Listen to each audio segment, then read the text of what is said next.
আসসালামু আলাইকুম এভরিওয়ান। আজকে আমি বানাচ্ছি ভেজিটেবল নুডলস। এখানে আছে একটা কোকোলা নুডলস, 2টা ম্যাগি নুডলস, একটা গাজর, পাতাকপি ও 6টা কাঁচামরিচ।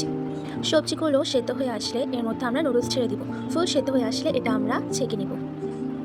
ছেঁকে নেওয়ার পর এখানে আমরা স্বাদ মতো লবণ দিয়ে দিব। লবণ দেওয়ার পরে এটা ভালো করে মিক্সড করে একটা সাইডে রেখে দিব।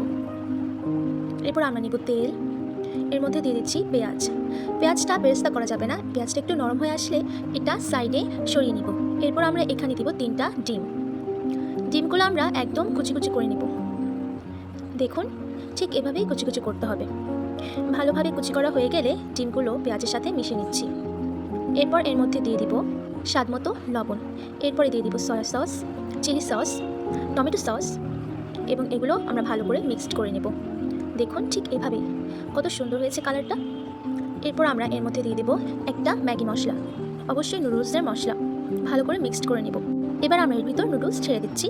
ভালো করে এগুলা মিক্সড করে নিতে হবে। এগুলো মিক্সড করা হয়ে গেলে এর মধ্যে বাকি 2টা নুডলসের মশলা আস্তে আস্তে করে আমরা মিশিয়ে নিচ্ছি। এবার ভালো করে সব কিছু মিক্সড করে নিচ্ছি। এই তো আমাদের ভেজিটেবল নুডলস কমপ্লিট হয়ে এসেছে। এবার আমরা পরিবেশন করব উপরে গোলমরিচ ছিটিয়ে দিয়ে।